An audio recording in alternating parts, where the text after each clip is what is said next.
supply ng langis sa bansa wala pa sa alarming state ayon sa DOE. Senyor Balita! Ayan no, pero ayon sa International Energy Agency, if I'm not mistaken, na parang nasa papunta na tayo sa crisis ng oil. Ayan, so I'm questioning, personally questioning the government. Bakit ang hirap na sabihin na nasa crisis situation na tayo, di ba? Though alam na naman na parang kumbaga open secret na para sa mga kapwa natin Pilipino na nasa krisis tayo dahil ang taas-taas na po ng presyo ng mga produktong petrolyo. Anyways, pangalawang headline, Roro terminal fee para sa agri-vehicles ibababa sa piso. Airport at landing fees may bawas singil din. Senyor Balita! Samantala, pamamahagi ng 10,000 subsidy para sa bus operators pinangunahan ni Pangulong Marcos. Senyor Balita! Sa iba pang balita, kasunod ng pagpapatupad ng 50% diskwento, pagdagsa ng mga pasahero, inaasahan na ng pamunuan ng MRT3. Senyor Balita!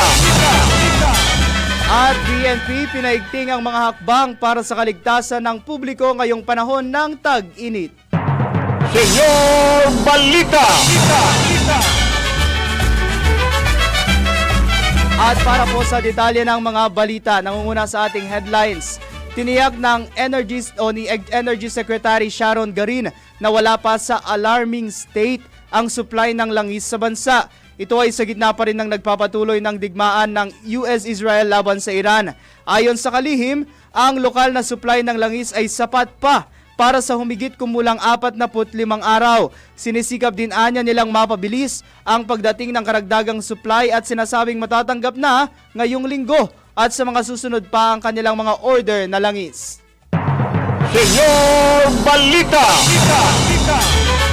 Ito po, good news po ito, ipatutupad ng Department of Transportation ang pisong Roro terminal fee para sa Class 3 at 4 vehicles na kargang mga produktong pang-agrikultura. Ito ay bunsod rin ng walang humpay na pagtaas ng presyo ng langis dulot ng tensyon sa Middle East. Ayon kay Transportation Secretary Giovanni Lopez, magiging epektibo ang pisong terminal fee sa Abril 15 at tatagal ng 6 na buwan. Samantala, magpapatupad din ng DOTR ng bawas singil sa mga paliparan upang matulungan ang iba't ibang sektor sa gitna ng pagtaas ng presyo ng langis. Sinabi ni Secretary Lopez na ibababa ng hanggang 200 piso kada pasahero ang terminal fees sa mga paliparang pinatatakbo ng Civil Aviation Authority of the Philippines simula Abril 1. Bukod dito, babawasan din ng hanggang 5,000 pesos ang landing fees upang makatulong sa mga airline companies na nahaharap sa mataas na gastos sa krudo. Layunin ng hakbang na maibsan ang epekto ng oil price hike sa sektor ng transportasyon at sa mga pasahero. Senyor Balita! At sa pagkakataong ito, atin po munang alamin ang magiging lagay ng panahon. Pinakahuli, pinaka-latest, pinaka-napapanahon. Whether we like it or not, ito ang magiging DWIZ Weather Report. Nasa kabilang linya po si Mr. Benny Estareja ng Pag-asa. Magandang hapon po, Sir Benny. Hello po, magandang tanghali po sa inyo. Sa ngayon po ay patuloy ang epekto ng easterlies o yung mainit na hangin galing sa Pacific Ocean. Magdadala ito ng kalat-kalat na ulan at mga thunderstorms sa may Northern Samar at Eastern Samar. Habang sa natitirang bahagi ng bansa, ganun pa rin po yung in-expect natin, bahagyang maulap hanggang kuminsan maulap ang kalangitan at may tsansa pa rin po ng mga pulupulong ulan sa ilang lugar lamang. At maraming lugar po dito sa Luzon, lalo na yung mga typical po na mga hindi inuulan itong mga nagdaang araw. Ganun pa rin ang senaryo natin. Maliit lamang ang tsansa ng ulan. In terms of heat index, unti-unting umaangat na po yung ating mga heat index o yung nararamdamang init. For Metro Manila, yung kahapon at saka yung ngayon, halos similar po. 34 degrees yung maximum heat index. Pinakamataas naman na forecast natin for today ay 40 degrees Celsius. Dito po yan sa may area po ng Visayas.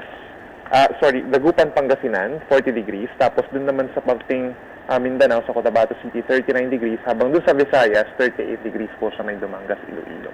So pinapayuhan pa rin natin sila na uminom ng maraming tubig at kung make sure po, kung lalabas po sila ng bahay, make sure po na meron dalang pananggalang gaya po ng payong at sombrero. Yan man ang latest mula dito sa weather forecasting ng Pag-asa.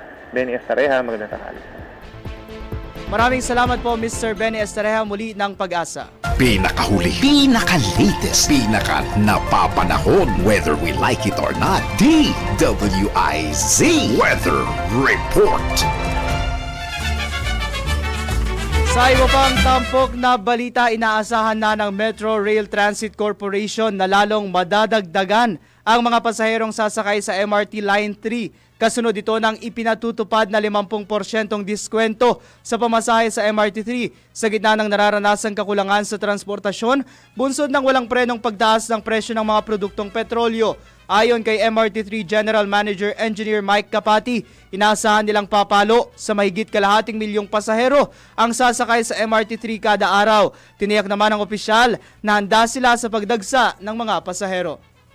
In-expect namin dyan around 5 to 600,000 a day. Yun. At ready kami dyan, nag-deploy na kami ng mga additional station personnel who will manage yung linya natin, yung mga pila, and additional security personnel para, alam mo naman, pag nag-volume ang tao, kailangan additional security protocol. Para natin, maservisyohan natin ang ating mananakay at maging maganda naman yung kanilang experience sa pag-ride. Ini-encourage namin lahat kasi mas makakatipid tayo kapag mass transit ang ginamit natin. Yan po ang tinig ni MRT3 General Manager Engineer Mike Capati sa panayam ng DWIZ. Senyor Balita! Sa iba pang tampok na balita, tanggap tayo ng report mula sa labas ng himpilan. PNP pinaigting ang mga hakbang para sa kaligtasan ng mga motorista at mga biyahero ngayong panahon ng tag-init. Report mula kay Patrol 17 Jopel Pelenio. Inatasan ni PNP Chief Police General Jose Melencio Nartates Jr. ang mga police commander sa ground na magkasan ng simulation exercises. Layo nito na maging handa ang buong hanay ng pulisya sa posibleng paglala ng mga nararanasang krisis sa langis bunsod ng patuloy na sigalot sa gitnang silangan. Ayon kay PNP spokesperson Police Brigadier General Randolph Tuaño na pinakilusnan ng PNP Chief ang lahat ng police unit commander sa bansa para higit pang palakasin ang kanilang intelligence-driven operations upang sugpuin ang posibleng paglaganap ng krimen. Batay sa datos ng PNP, aabot na sa 403 mula sa dating 273 ang mga gasolinahan na nagsara dahil sa pagkaubos ng supply na epekto ng di maawat na pagsirit ng presyo ng langis. Iniimbestiga na ng PNP katuwang ang Department of Energy o DOE para matukoy kung may kinalaman sa hoarding o illegal na pag-iimbak ng produktong petrolyo at profiteering ang nangyayaring pagsasara ng maraming gasolinahan sa bansa. Ito si Patrol 17 Chopel Pelenio para sa impilang may patulakas, DWIZ nagbabalita ng tama, naglilingkod ng tama. Senyor Balita! Samantala, all set na ang Quezon City Police District o QCPD na tiyakin ang kaligtasan at kaayusan ng publiko para sa nalalapit na Semana Santa at summer vacation simula Marso 29. Ayon kay QCPD Director Brigadier General Randy Glenn Silvio, magtatalaga ng sapat na bilang ng pulis sa mga pangunahing lugar tulad ng mga terminal, simbahan, pangunahing kalsada, commercial areas at iba pang matataong lugar sa Quezon City. Paigtingin din ang police visibility sa pamamagitan ng 24 hours na pagpapatrolya sa mga pasyalan, parke at residential areas habang mas hihigpitan ang checkpoint operations para sa seguridad ng mga pasahero. Hinimok ng QCPD ang publiko na manatiling mapagmatsyag, nakikipagtulungan o makipagtulungan sa otoridad at sumunod sa mga safety reminders upang mapanatili ang ligtas at maayos na pagdiriwang. Senyor Balita! Samantala, pinangunahan ni Pangulong Ferdinand Marcos Jr. ang pamamahagi ng fuel subsidy para sa mga bus operator sa Parañaque Integrated Terminal Exchange bilang tugon sa patuloy na pagtaas ng presyo ng langis. Ayon sa Department of Transportation, umabot sa 27 bus operators ang nakatanggap ng tulong na sumasaklaw sa kabuuang 1,096 bus units kung saan makakatanggap ang bawat isa sa mga ito ng 10,000 peso subsidy. Samantala, Ipinaliwanag ng Pangulo na bagamat sinimulan ito sa Metro Manila, ipatutupad din ang programa sa buong bansa upang matulungan ang sektor ng transportasyon na nahaharap sa tumataas na gasto sa diesel. Isinusulong din ni Pangulong Marcos ang paggamit ng digital platforms tulad ng e-wallets at ATM cards para sa mas mabilis na distribusyon ng pondo. Ngunit tiniyak na may opsyon para rin para sa cheque o cash para sa mga hindi pa handa sa sistema. Ayon sa mga operator at driver, malaking tulong ang subsidy, lalo na ramdam nila ang domino effect ng pagtaas ng presyo ng diesel mula sa maintenance hanggang sa iba pang gastusin sa operasyon. Kasabay nito, nanawagan ng Pangulo sa transport sector na magkipagtulungan sa pamahalaan upang maiwasan ang biglaang taas pasahe at maprotektahan ang mga commuters sa gitna ng pabago-bagong presyo ng langis sa pandaigdigang merkado. Senyor Balita! Samantala, iginiit ni Senador Risa Hontiveros na dapat agarang aksyonan ng pamahalaan ang daing ng mga tsuper at commuter sa panibagong taas presyo ng diesel, gasolina at kerosene. Ayon kay Senador Hontiveros, dumarami ang gustong magtipid at sumakay ng public transportation. Subalit, kumukonti naman ang mga PUV na bumabiyahe dahil sa pagkalugi. Binigyang diin ng mambabatas na kailangan na ng konkretong solusyon sa transportasyon na higit pa sa pagsuspende ng excise tax sa langis. Magandang panimulaan niya ang 5,000 peso transport subsidy pero kukulangin pa rin ito. Nanawagan din ng senador na pabilisin ang pamamahagi ng subsidiya at palawakin ang saklaw ng tulong hanggang sa mga transport cooperatives na siyang tumasalo na sa pagbabayad ng utang sa bangko para sa mga bagong jeep. Kasabay nito, muling kinalampag ni Senador Hontiveros ang mga kasamahan na suportahan at ipasa ang inihaing Senate Bill 1986 na nagpapanukala para sa 52.8 billion peso subsidy package kung saan 12 billion pesos ang para sa transport subsidy. Senyor Balita! Sa oras na alas 12:15 ng tanghali, tanggap tayo ng pag-uulat mula sa labas ng himpilan. Hindi pagsibot ni Energy Secretary Garin sa pagdinig ng Senate Ad Hoc Committee, ikinadismaya at ikinagalit ng ilang senador. Detalye mula kay Patrol 19, Celi Ortega Bueno. Labis na ikinadismaya ng mga senador ang hindi pagdalo ni Energy Secretary Sharon Garin sa pagdinig ng Senate Ad Hoc Committee tungkol sa mga hakbang ng pamahalaan sa epekto ng patuloy na krisis sa Middle East. Sa pagdinig ng Proactive Response and Oversight for Timely and Effective Crisis Strategy o PROTEC Committee, hinanap ni Senator Kiko Pangilinan kung nasaan si Secretary Garin dahil ang ibang kalihim ng ibang mga ahensya na pinatawag ay dumalo sa pagdinig. Ayon kay Ad Hoc Committee Chairman Senator Sherwin Gatchalian, nauna niyang sinabihan si Garin na mahalaga ang personal na pagdalo nito sa pagdinig dahil ang energy sector ang pinakamalaking casualty ngayon dahil sa hindi matigil na pagtaas ng presyo ng produktong petrolyo. Sa halipaan niya na humarap sa pagdinig, pinadalhan siya ni Garin ng napakahabang schedule na hindi naman niya hiningi o sa madaling salita ay busy daw ngayon ang kalihim.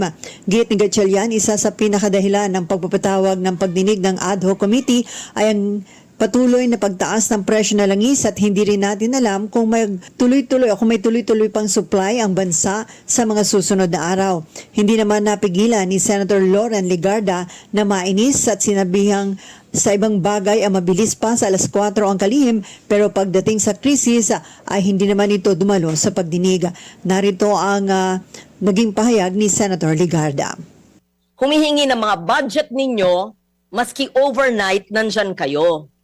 Pero pag crisis action plan, marami kayong dahilan. The Senate will not allow that. Unless you are not admitting that we are in a crisis situation. Then you're lost in translation o nahihibang. Because everyone must act as if we were an ICU situation. That's how it should be. Not to enrage the people and not to let the people panic. But on the contrary, if they see the government on the ground and having more than what the chair mentioned, so-called motherhood statements, not just curated PowerPoints. We want to see your action plan. How many people, families will be positively affected, if any? And what are the monies, the funds needed for continuing appropriations? And what are the line items in GAA 2026 na pwedeng ikalap maging savings para ito ang gagamitin? Tapos sasagutin ng DOF at ng DBM saan manggagaling ito considering 2.5 months pa lang at aminadong wala pang pera ang gobyerno. Pinapaasa ang mga tao tapos walang ibibigay. Hindi pwede yon. Tapos wala pa ang ibang kabinete dito. Pag sa ibang bagay, mabilis pa sa alas 4. Pero sa krisis, wala. Ano ba kayo? Ito sa Patrol 19, Sally Ortega Bueno, para sa impilang metodong lakas sa DWIC. Nagbabalita ng tama, naglilingkod ng tama. Senyor Balita! Yun na nga po ang ipinupunto ko kanina, no? Hindi ko maintindihan kung bakit ano pa ang kinatatakot. Hindi ako bumabati ko sa pamahalaan. Komento ko lang to. Parang hindi ko maintindihan kung ano pa ba yung ikinatatakot ng government para sabihin na nasa krisis tayo. Where in fact, alam naman na ng bawat isa sa atin na nasa krisis na nga tayo. Imagine, never pa tumaas sa buong buhay ko, no, 23 years old, hindi ko pa nakita na ganyan kataas yung presyo ng langis. And then, nakikita natin gumagawa na ng aksyon ng pamahalaan. So, kung wala tayo sa krisis, bakit kailangan ng mga ganyang hakbang ng pamahalaan? Yun lang po yung aking katanungan na sana mabigyan ng kasagutan. Anyways, tanggap pa tayo ng report. Pagpapatupad ng price cap sa imported rice, suportado ni Pangulong Marcos. Detalye mula kay Patrol 13, Gilbert Verdes. Plano ng pamahalaan na magpatupad ng price cap sa imported rice sa gitna ng pagtaas ng presyo nito sa merkado. Sinabi ni Palace Press Officer Undersecretary Claire Castro na inirekomenda na ni Agriculture Secretary Francisco Chulorel Jr. sa National Price Coordinating Council ang panukalang price cap na nasa 50 kada kilo, bagay na sinusuportahan naman daw ni Pangulong Ferdinand Marcos Jr. Nauna rito sinabi ni DA Secretary Laurel na may na-monitor ang ahensya na hindi makatwirang pagtaas sa presyo ng imported rice kung saan umabot daw sa 52 hanggang 58 pesos kada kilo ang bentahan sa ilang pamilihan. Sa ngayon, daraan pa raw sa deliberasyon ng Price Council ang naturang rekomendasyon bago isumite sa pag-aproba ng Presidente. Sabi po ni Secretary Kiko Laurel ay nagbigay na po sila ng rekomendasyon sa National Price Coordinating Council para magkaroon ng deliberation patungkol dito. At ang kanilang price cap na isinambuni ay 50 pesos for imported rice. So, kung ito po ang ibinigay din ng mungkahi ni Secretary Kiko Laurel kay Pangulo, so ito po naman ay sinusuporta. Patrol 13, Gilbert Verdes, nagbabalita ng tama, naglilingkod ng tama. Senyor Balita! Balik tayo sa mataas na kapulungan ng Kongreso. Kabigo ang makatanggap ng ayuda ng ilang public transport driver pinuna ng isang senador. Report mula kay Patrol 19, Sally Ortega Bueno. May mga drivers ng pampublikong transportasyon ang hindi pa rin nakatatanggap ng ayuda dahil sa may mga dokumento na kailangang kumpletuhin bago sila makatanggap ng fuel assistance. Ito ang punan ni Senator Christopher Bongo, kaya umapila ito sa ilang ahensya ng gobyerno tulad ng Department of Energy, Department of Agriculture at Department of Transportation na unahin ang mga mahihirap na kababayan natin sa pamahagi ng subsidiya o fuel discount, lalo na yung mga isang kahig isang tuka na mga chopper na lubhang apektado dahil sa napakalaking itinataas ng presyo ng langis dulot ng tensyon sa Middle East. Iginiit ni Senator Go na pera ng taong bayan ang pinagkakaloob, kaya sa panahon ng krisis dapat na ibalik sa kanila ang pera. Nagbabala din ang senador laban sa paggamit ng ilang politiko sa assistance program ng gobyerno na dapat na ibigay na lamang direkta ang tulong sa mga nangangailangan. Ito sa Patrol 19, Sally Ortega Bueno, para sa impilang metodong lakas sa DWIC. Nagbabalita ng tama, naglilingkod ng tama. Senyor Balita! Samantala, Women Empowerment and Community Wellness Activity inulunsad ng AFP kasabay ng National Women's Month ngayong Marso. Detalye mula kay Patrol 17 Jopel Pelenio. Aabot sa 1,500 participants ang nakiisa sa inilunsad na Run With Her 2026 na may temang serbisyo at takbong alay ng sandatahang lakas para kina Juana at Juan tungo sa kapayapaan at maayos na kalusugan. Inorganisa ang aktibidad ng Gender and Development Office ng Armed Forces of the Philippines. Payag ng AFP, layo nito na paigtingin ang mga hakbangin kaugnay sa gender equality, health awareness at pagpapalakas ng community solidarity para sa mga kababaihan. Giit pa ng militar na patunay ito na mariin nilang binibigyang pagkilala ang napakahalagang tungkulin na ginagampanan ng bawat kababaihan at kalalakihan para mapanatili ang kapayapaan, kaayusan at pagsulong ng bawat komunidad sa bansa. Ito si Patrol 17 Chopel Pelenyo para sa impilang may todo lakas, DWIZ. Nagbabalita ng tama, naglilingkod ng tama. Senyor Balita! Samantala, pamamahagi ng 10,000 peso subsidy sa mga bus operators pinangunahan ni Pangulong Marcos. Ulat ni Patrol 13 Gilbert Perez. Pinangunahan ni Pangulong Ferdinand Marcos Jr. ang pamamahagi ng fuel subsidy para sa mga bus operators sa PTEX o yung Parañaque Integrated Terminal Exchange bilang tugon sa patuloy na pagtaas ng presyo ng langis. Ayon naman sa DOTR, sa unang rollout ay umabot sa 27 bus operators ang nakatanggap ng tulong na sumasaklaw sa mahigit 1,000 bus units. Bawat unit naman ay makakatanggap ng tig 10,000 pisong subsidy. Samantala, pinaliwanag naman ng Pangulo na bagamat sinimulan nito sa Metro Manila, ipatutupad naman ang programa sa buong bansa upang matulungan ang sektor ng transportasyon na naharap sa tumataas na gastos sa diesel. Sinusulong naman ni Pangulong Marcos ang paggamit ng digital platforms tulad ng e-wallets at ATM cards para sa mas mabilis na distribusyon ng pondo.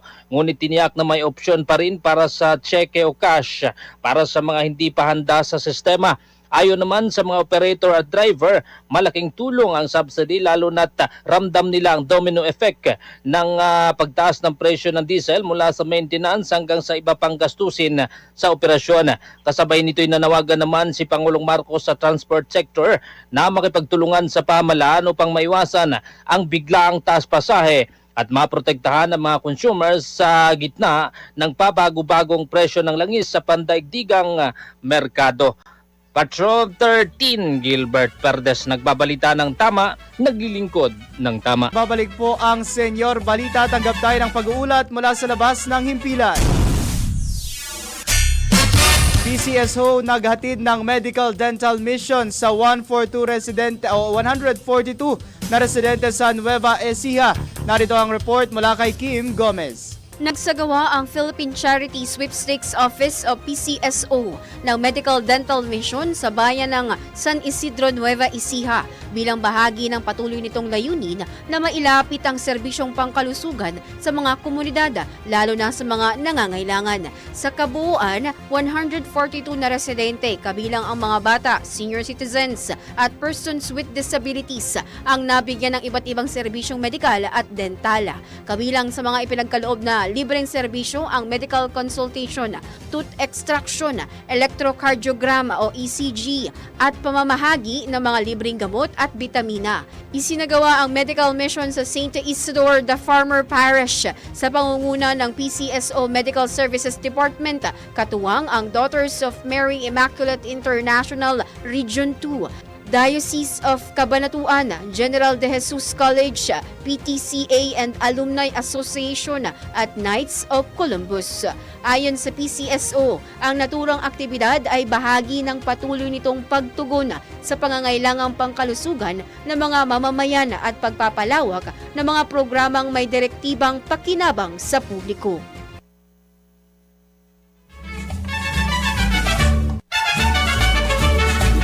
Sa iba pang balita, ipinaliwanag ng Malacanang ang desisyon ni Pangulong Ferdinand Marcos Jr. na bawiin ang naunang inaprobahang fare hike sa mga public utility vehicles. Ayon kay Palace Press Officer Claire Castro, dumaan sa masusing pag-aaral at pagbalanse ang naging hakbang ng Pangulo. Aniya, nauna nang nabigyan ng tulong ang transport sector, kabilang ang financial assistance at fuel subsidies, kaya't isinaalang-alang naman ang kalagayan ng mga commuter. Iginit ng palasyo, wala namang direktang natatanggap na subsidiya ang mga pasahero, kaya't kailangang tiyakin na hindi mabibigatan ang mga ito sa gitna ng patuloy na pagtaas ng presyo ng langis. Dagdag pa ni Yusek Castro, pansamantala lamang ang suspensyon habang patuloy na sinusuri ang sitwasyon, lalo na ang epekto ng sigalot sa Middle East. Senyor Balita! Tanggap pa tayo ng pag-uulat mula sa labas ng himpilan. Petsa ng BARM election hindi pa matukoy ng COMELEC dahil wala pang lagda si Pangulong Marcos. Report mula kay Patrol 24 June Samson. Hinihintay na lang ng Komisyon ng Elections na malagdaan ni Pangulong Ferdinand Marcos Jr. ang niratipikahang panukalang batas para sa halalan sa Bangsamoro Autonomous Region in Muslim Mindanao. Umaasa si COMELEC Chairman George Erwin Garcia na maiyahain ng Kamara at ng Senado sa tanggapan ng Pangulo bago matapos ang Marso ang inaprobahang panukalang batas para sa BARMM election sa September. Ipinaliwanag ni Chairman Garcia na hanggang hindi pa nalalagdaan ng Pangulo ang panukalang batas ay hindi may tatakda ang petsa ng halalan. Iginiit ni Garcia na ang nasabing panukalang batas ay sinertipikahan bilang urgent kaya umaasa siya na gagawin itong prioridad ng legislatura. Samantala, nagpasalamat si Garcia dahil ibinalik ng Kongreso ang 1.2 billion pesos na pondo para sa halalan sa BARM na ngayon ay umabot na sa 3 billion pesos. Patrol 24, June Samson para sa Impilang May Tudong Lakas, DWIZ, nagbabalita ng tama, naglilingkod ng tama. Senyor Balita! Dumako po muli tayo sa Senado. Pagdinig ng Senate Ad Hoc Committee ukol sa pagtugon ng gobyerno sa epekto ng Iran conflict, umarangkada na. Detalye mula kay Patrol 19, Celi Ortega Bueno. Sa pag-arangkada ng pagdinig ng Ad Hoc Committee ukol sa epekto sa bansa ng giyera sa Middle East at ang pagtugon dito ng gobyerno, inihayag ni Senator Sherwin Gatchalian na siyang chairman ng Ad Hoc Committee na layunin ng pagdinig na idetermina ang kabuuang epekto ng Middle East crisis sa ekonomiya at sa buong lipunan. Gayun din, layunin na alamin ang kahandaan ng mga ahensya ng gobyerno sa pagtugon sa disruption sa enerhiya, inflation at employment at kahandaan sakaling lumala ang sitwasyon. Pakay din daw nito na makabuo ng National Contingency Plan at mga policy measures upang maibsan ang epekto ng krisis at maprotektahan ang taong bayan. Ang Gatchalian ang matatalakay dito at mga lilitaw na obserbasyon at rekomendasyon na mabubuo ay gagawa ng committee report na isusumite sa Pangulo.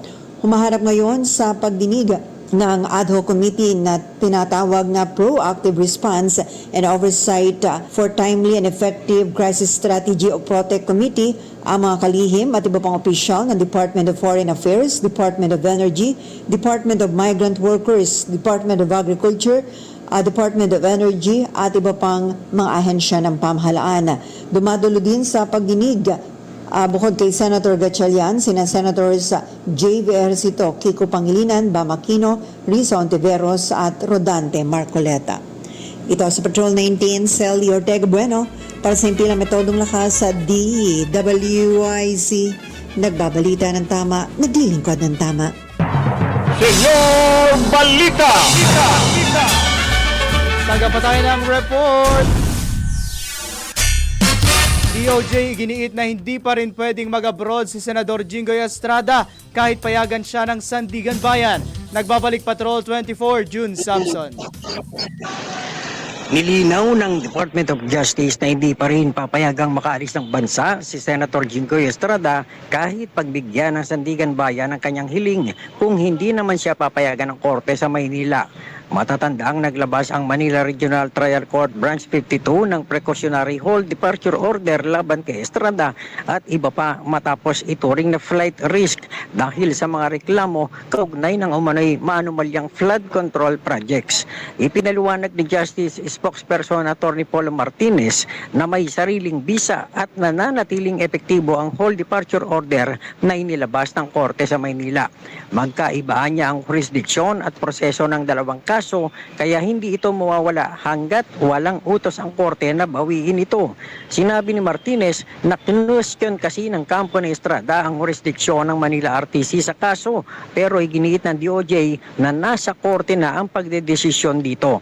Nauna nang humiling si Estrada ng pahintulot sa 5th Division ng Sandigan Bayan para makabiyahe sa Hong Kong, Macau at Japan simula March 31 hanggang April 5 kahit nakabinbin pa ang kasong graft na may kinalaman sa kanyang Priority Development Assistance Fund. Patrol 24, June Samson para sa may todang lakas DWBZ. Nagbabarita ng tama, naglilingkod ng tama. Senyor Balita! Sa iba pang balita, listahan ng mga PUV na makatatanggap ng fuel subsidy inilabas ng DOTR. Ulat ni Patrol 38 Jen Patrolya. Inilabas na ng Department of Transportation ang listahan ng mga public utility vehicles na makakatanggap ng fuel subsidy ngayong araw. Kasunod ito ng direktiba ni Pangulong Ferdinand Bongbong Marcos Jr. na tiyaking mabigyan ng tulong ang mga driver at operator sa gitna ng patuloy na pagtaas ng presyo ng langis dulot ng tensyon sa Middle East. Ayon sa DOTR, makakatanggap ng 10,000 piso ang mahigit 21,000 bus operators habang 5,000 piso naman para sa kanilang mga driver. Para sa minibus sector, 9,000 pesos ang subsidy para sa mahigit 1,100 operator at 5,000 piso para sa mga driver. Sa P2P buses naman, 10,000 pesos ang para sa mga operator habang 5,000 pesos para sa mga driver. Tig 5,000 pesos naman ang para sa school transport operators at driver habang 2,000 pesos para sa taxi operators at 5,000 pesos sa mga driver. Para naman sa modern jeepneys, 10,000 pesos ang subsidy sa operators at 1,500 pesos sa drivers. Pagkatapos naman ng Holy Week, mamamahagi ng fuel subsidy ang pamalaan para naman sa mga tricycle driver at delivery services. Maaring matanggap ang ayuda sa pamamagitan ng fuel subsidy cards, bank transfer, cheque o e-wallet para sa mga operator habang cash o e-wallet naman para sa mga driver. Layunin ng programa na maibsan ang epekto ng pagtaas ng presyo ng langis sa sektor ng transportasyon at matiyak ang tuloy-tuloy na serbisyo sa publiko. Ako si Patrol 38 Jen Patrolya nag-uulat sa himpilang may todong lakas DWIZ. Nagbabalita ng tama, naglilingkod ng tama. Senyor Balita!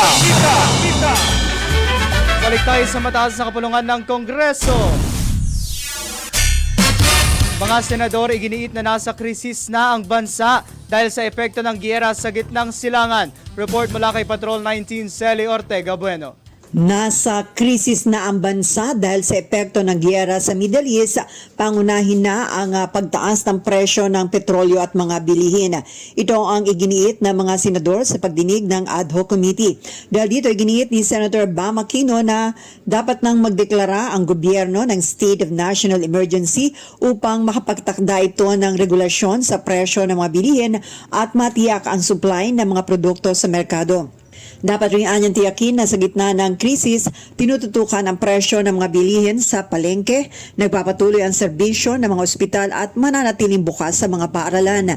Sinabi naman ni Senator J.V. Ejercito na nasa krisis na ang bansa dahil hindi na normal ang sitwasyon at walang nakakaalam kung hanggang kailan ito tatagal kaya kailangan ng konkreto at agad na aksyon ng gobyerno. Ayon kay Ejercito, welcome ang planong paglikha ng Pangulo ng Crisis Committee pero sana'y binuo na daw agad ito nung magsimula ang gulo sa Middle East. Gigil na gigil naman sa pagdinig Senator Loren Legarda na nagsabi na huwag nang magmaang-maangan na nasa krisis na ang bansa dahil hanggang hindi tinatanggap na ganito na ang ating sitwasyon ay hindi aaksyon ng mabilis ang gobyerno.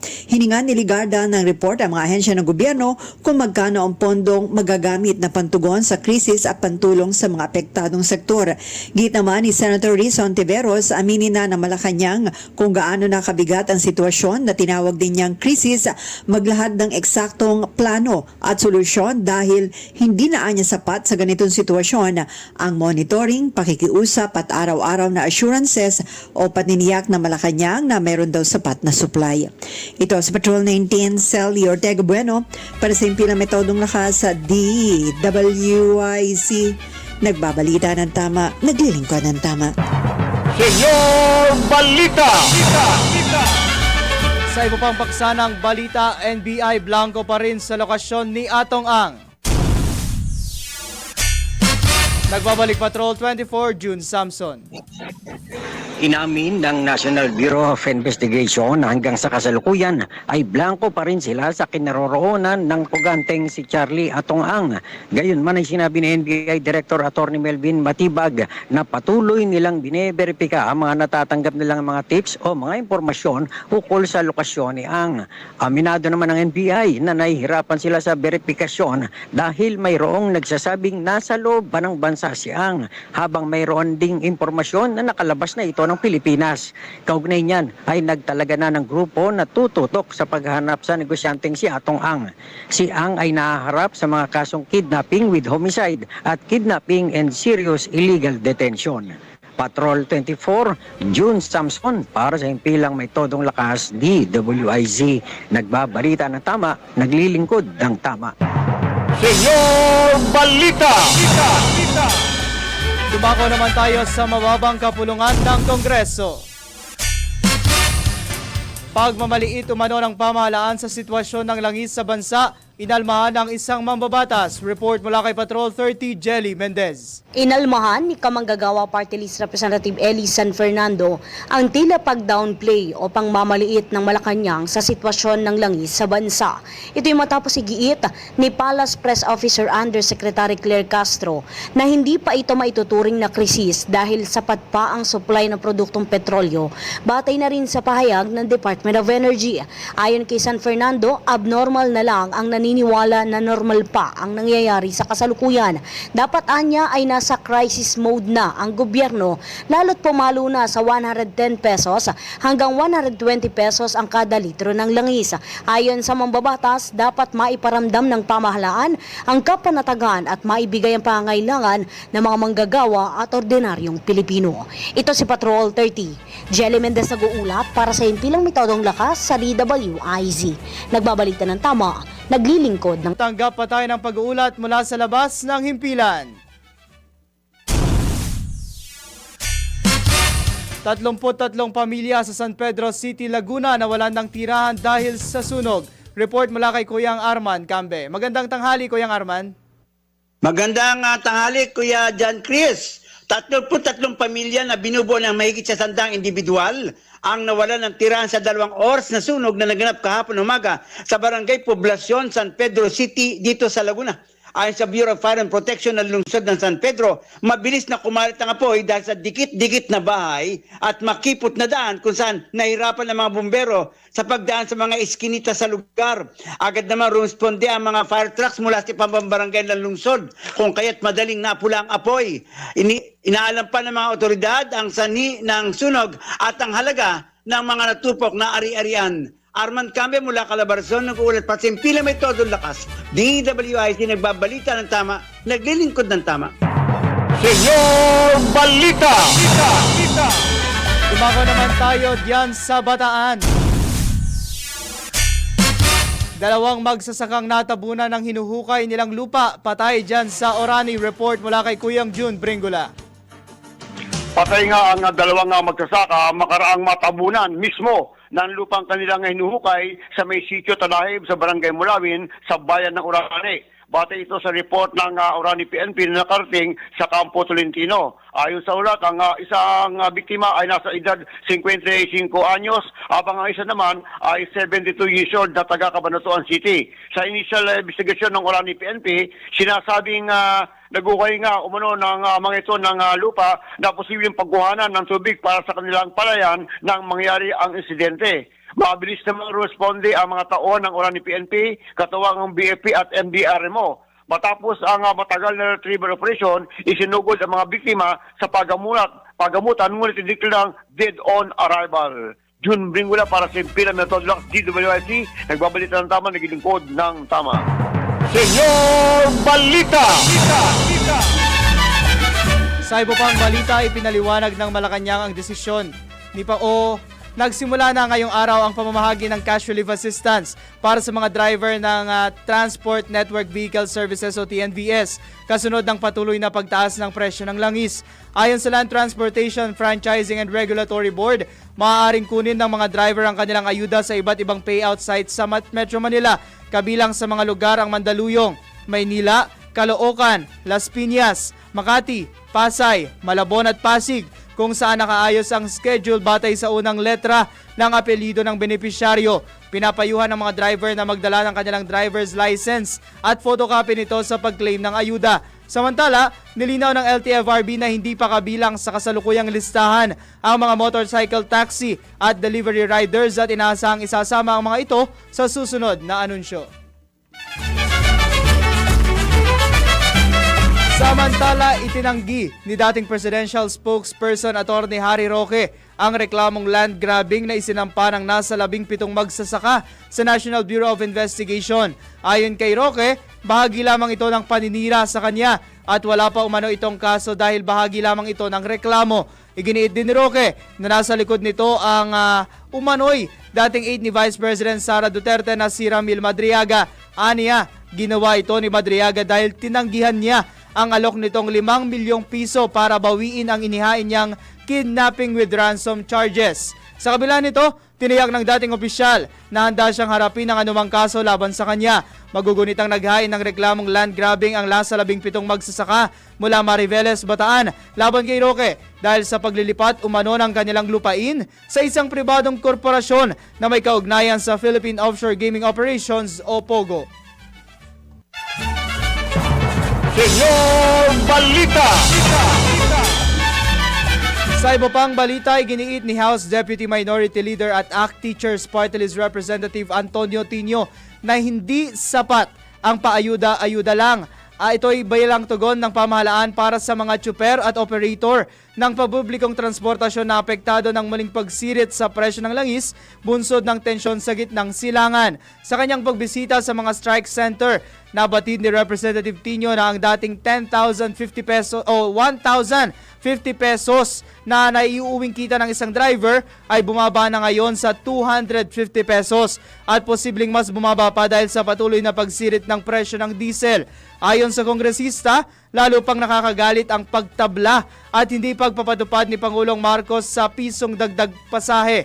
Binatikos din ni Representative Tino ang pagbibigay ng 5,000 pesos na tulong mula sa Department of Social Welfare and Development na sa halip ay direktang ibigay sa mga drivers at idinadaan pa sa mga operators kaya atrasado nilang natatanggap. Nananawagan ng mambabatas na tanggalin ang excise tax at value-added tax sa langis, ihinto ang overpricing at profiteering ng oil cartels at ibasura ang oil deregulation law. Senyor Balita!